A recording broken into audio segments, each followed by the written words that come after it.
All right. Thank you all for being here. Thank you, Thom, for being our guest today. Thom Heil, why don't you first of all tell us what it is you do? Well, I'm a licensed acupuncturist in the state of Illinois. I practice in Chicago and have been for the past 8 years now. And acupuncture is just sort of a umbrella term that sort of encapsulates like acupuncture. I also do Chinese herbalism, cupping, people have probably heard of before, other sort of associated Chinese kind of health modalities. Yeah. And you're going to give us some relaxation and self-care tips in a second. But Mhm. first, give us like the overall view of, I know it's 2000 years of Eastern medicine, but can you boil that down to us for us into a minute? For people who are not familiar with Sure. any of those practices.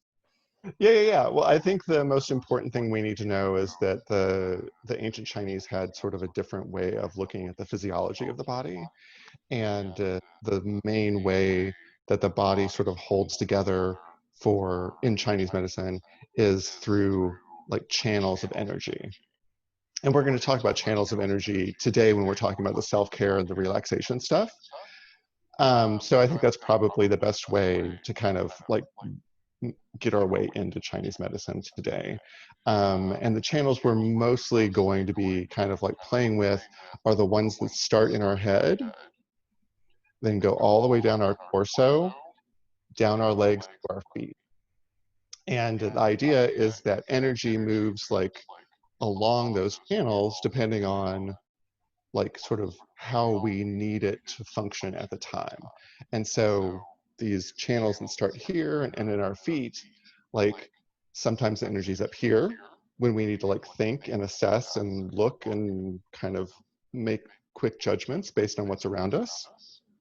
And and the energy is a lot more in our like legs and feet when we need to act and walk and move and run. Yeah. So that's sort of the idea. There are channels Okay. all over the body, but those are the main ones we're going to talk about today. Okay. And by the way, as I mentioned, the chat box is open. If anybody has any questions they want to ask at any point, let me know. Drop it in the chat box, and I'll ask Thom. So, Thom, how do we relax right now? I feel like it is almost impossible to do. Yeah, I hear you. It's a difficult proposition. There seem to be things kind of coming at us from all sides every day at this point. And so the first thing I think we really need to do is give ourselves permission to relax and permission to take a break from kind of the news and the world so that we can take a moment for our own mental health. And I know that's been a difficult task for me and other people around me because we want to, stay up to date about like the latest things that are going on in Chicago and the United States and around the world and all of that. Um, and also sometimes it feels a little disrespectful to think of ourselves instead of the other people who are probably like suffering more than us. But the only way we're going to be any good to anybody, ourselves or anybody else in the entire world, is if we are sane and not making decisions out of like panic and fear and just exhaustion. Yeah, that's a great point because it does feel like it feels to some of us, I think, like self-care and selfishness have kind of, there's a very fine line right now Mhm. between those two. It's tough but that's an interesting way of looking at it, that you have to be able to take care of ourselves if we're going to be able to take care of others. And the first thing I'm going to do is I'm going to take your advice and turn off this Trump press conference that I, for some reason, had on in the background, which was not helping with any relaxation I'm sure it wasn't. myself.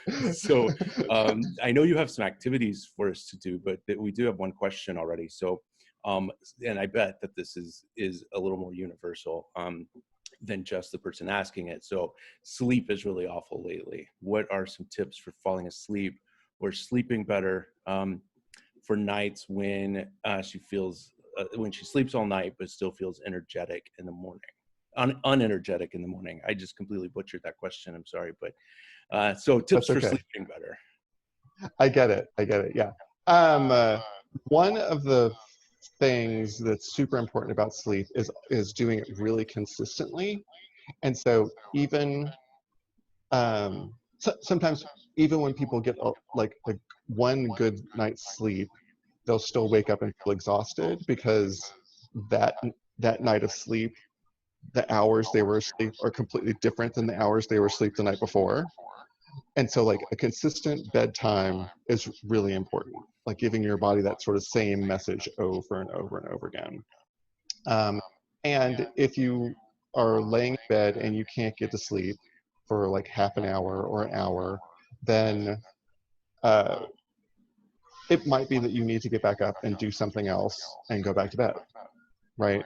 Instead of like laying in bed and thinking about like, this is the place where I lay and think about how I can't get to sleep, like go somewhere else, do something for 15 minutes, 20 minutes, half an hour, like exhaust yourself, do the dishes, do something else in the house, and then try going back to sleep later. Yeah. So the bed is just the place where you're sleeping, not like sitting and thinking. And it's similar once you get to sleep. But while we're talking about sleep, Barbara is asking about disturbing nightmares that she's been having lately, and what can she do to address that? And I know there's probably that has something to do with the channels of energy in the body, right? Maybe. Absolutely. Yeah. Absolutely. And this was going to be sort of where I ended, but we can totally begin here. The one thing that I recommend for people, anybody having problems with insomnia, is warm foot baths before you go to bed. Because what you're doing by activating like your lower legs and your feet is you're pulling all this energy that's up here all day long because we're staring at screens and we're thinking about the world and we're like freaked out about our own situation economically or socially or whatever it is. Like that all takes energy to be up here, right? And so doing a nice warm foot bath, like all the way up to your calves, by I just sit on the edge of my bathtub and fill it up so that it's up halfway to my calves. And for 20 minutes, I just soak my legs and my feet, and that pulls all this energy down. Wow. And so nightmares are a lot of like energy sort of sticking around up here when it shouldn't be anymore. And one of the really awesome things too about doing a nice warm foot bath is that you can also like massage calves, massage your feet, and that's going to reinforce that idea of like energy should be in my feet so that I can go to sleep. Because that's the only way you're going to go to sleep is if all of this gets sort of like pulled down. Yeah. Because Interesting. this I've never. this is like daytime energy, right? This is like looking around, doing stuff energy, and like energy down here. You can't see it, but I'm slapping my calves. Energy down here is like nighttime energy. Yeah. Okay. So, um, so back to then relaxing during the daytime. Hmm. What are some of the what can we do?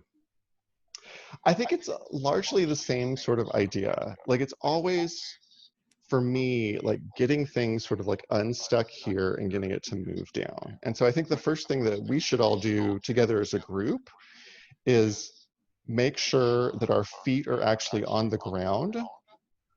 Because I know a lot of times, like I sit on my feet or I'm in a crazy position or they're Yeah. propped up on something. Like to actually be grounded, like your feet need to be on the ground. Okay. And then we can sort of just take a breath and forget about all of the thing. We can forget about YouTube and Instagram and the news and Twitter. We can forget about everything we were doing before this because that'll be there when we get back. And we can start feeling sort of heavier. So you can even close your eyes if you want to.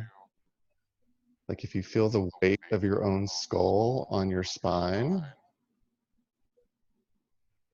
you can feel your jaw being heavy and just hanging off of the rest of your skull. Your shoulders can get really heavy. Your arms can get really heavy at your sides. Like your torso and your hips can get really heavy. Like let the chair sort of like hold you up. Like your thighs can get really heavy on the chair.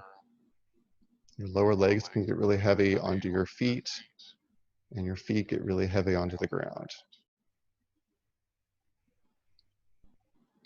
So I already feel really different sitting in my chair. Like I feel like instead of I'm alert because who knows what's going to happen in the next 5 minutes and I'm going to have to run out of the room. Instead, like when I do that sort of like body scan, I'm actually sort of like sitting back and relaxed in my chair. Yeah.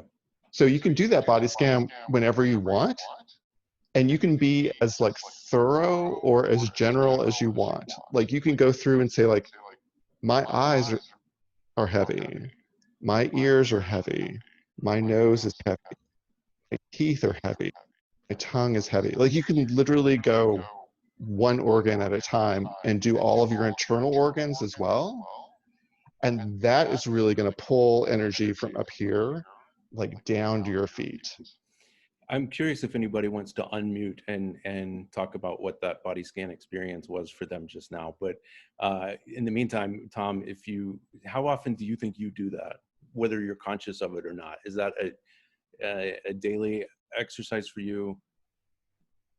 It's not often enough is the question, is the answer to that, the quick answer. But I do it every time I start seeing patients in order to get myself sort of grounded. And it feels so much better when I do that. And when I'm seeing patients on a regular basis, I actually feel better because I'm remembering to do that on a regular basis. Right. So that is, so you're eager to get back to see more patients Yeah. soon too, which you are doing now soon, right? Mm-hmm. Yeah, Yeah. part-time. Okay, great. And Mayor said that that was surprisingly relaxing, which I agree with. Regina loved it too. The I it was, for it to be such a quick exercise, it was pretty surprising to me too. Regina, do you want to unmute and ask your question?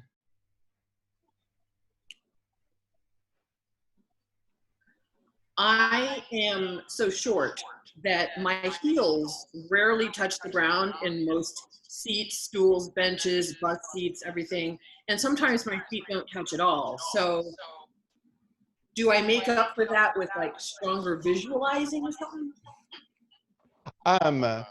Well, here's the good news is that you don't have to do it seated.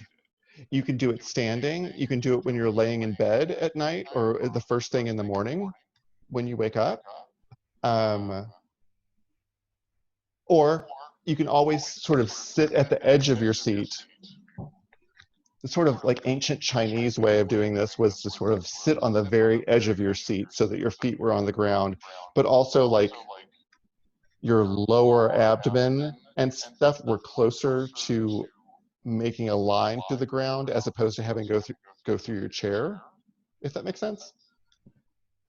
So there are lots of different options. Yeah. Chris, by the way, loved thinking about relaxation from forgetting about social media. He said that helped him relax. I'm trying to get the number right, 10,000%. So All right. I'm going to read you another question from Barbara. I'm used to being hectically busy all the time, including weekends, and I used to work with Barbara, and that is absolutely true. Now that many in-person activities have caused me to slow down and do less, I find that stressful. She's agitated because she's constrained from her formerly manic existence that she's used to and loves. So how can she diffuse that? I totally see that too, because sometimes what I find is that I'm like too stationary and I'm not moving enough. And so like relaxation is great, except that I'm maybe already like a little too like stationary. And in those instances, I literally just make up things to do. I've rearranged my pantry 3 times in the past 2 months. I'll do dishes, do my laundry. I will take out the recycling. I will clean my bookshelves. Like literally, just anything to get myself on my feet and walking around and doing something. And it doesn't have to be something that was on your to-do list forever, and it doesn't have to be something that was like really important and a big deal. It literally just has to be something like getting up and doing something, even if you've already done it. Yeah. Is that helpful?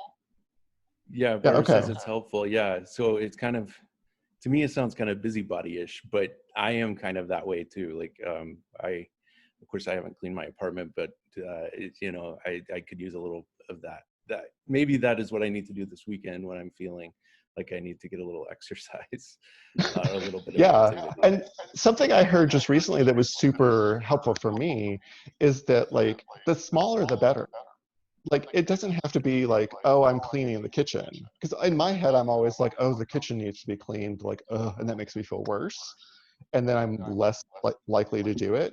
But literally, if it's like, oh, I'm just gonna wash the dishes that are currently in the sink, like that's gonna take 10 minutes, and that's enough time to get me sort of like moving where I'm like, oh, I'm on my feet, like maybe I'll do something else. Yeah. Yeah, and that's an interesting tip to think about it from the relaxation and self-care standpoint, because I hear it about like business productivity, the same thing, like breaking it Mm-hmm. down into smaller pieces helps you focus on it more. So any other exercises we can do?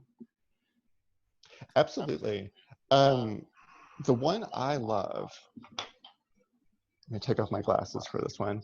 So all of those channels of energy that are in our head start somewhere near our eyes, right? Because our eyes are incredibly important, right? Like we use them constantly. And when we're in this sort of heightened state of sort of anxiety and fear and worry and all of that, our eyes become even more important because we have to be on the lookout for like the saber-toothed tiger that's not coming, right? But that's how that sort of developed, is that we had to watch out for saber-toothed tigers. And now that our anxiety is more like economic and about social justice and things like that, we don't have anything to run from, but the anxiety and the fear and all that still sort of gather around our eyes. So what I like to do every once in a while, especially after I've been staring at screens for a little while, is give myself a nice like eye massage.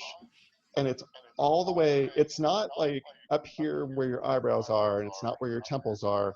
It's literally in here on these bones right around your eyes. And I like to start, I'll get real close so you can see. I like to start up under here near my nose, because I always feel like some tension and like pain, tenderness when I press in here. Oh, it actually feels really good. And so we're going to go around the whole perimeter of these bones. And I'm doing it actually really quickly right now. You can take, 5 minutes. But we're going to find every little crevice. We're going to find every little tight spot that feels a little tender. And we're just going to give it a nice rub. And that's literally going to move that energy that's all stuck around our eyes. And I actually find when I do this on a regular basis, my eyes are moister, my eyesight's better. My favorite spots are always right here and right here. That's where I always have little tender areas. If I do this enough, is it also going to reduce my puffiness under my eyes? It could. Okay. Let's find All right. out. Well, it won't hurt, I guess. Exactly. Chris has a question. Chris, do you want to unmute and ask your question? Yeah, absolutely. So Thom, I've found if I plan too many things in one day versus just a few things, it seems like there's a lot of anxiety that starts, and I almost feel like the day is a failure if I don't get all those things done. Any tips on just planning like a few things in one day versus too many things? That is a super good question.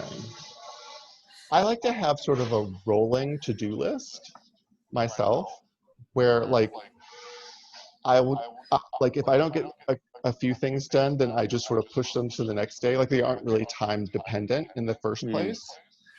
And the other thing that I really like to do, and I learned this from my life coach, Jeff Jones, who some of you have probably met, is that instead of focusing on like what I haven't gotten done, I really like to congratulate myself for every single thing I did get done. Like, look at all the stuff I got done today, and look at all the wonderful things that I get to do tomorrow because I didn't get to them today.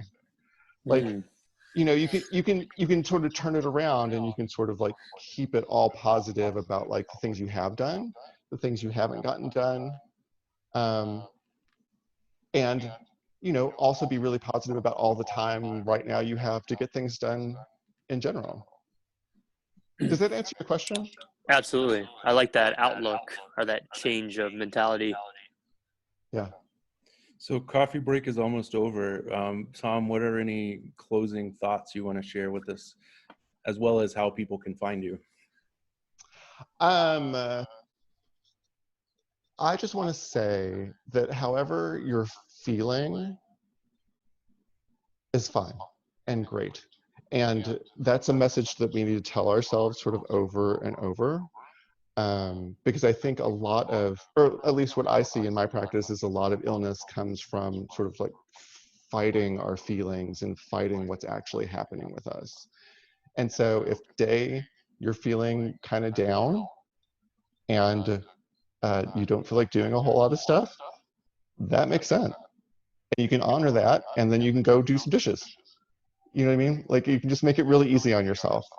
Yeah, that's awesome. That's I have had a busy day today and did get a lot done, and I had been thinking about the stuff that was on my to-do list, and you just flipped that around for me. So yeah.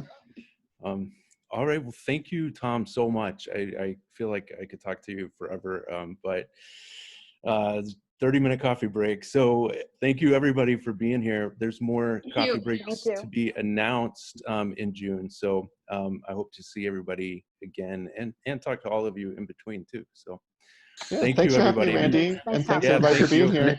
Thank you, guys. This is great. Bye, everybody. Bye-bye.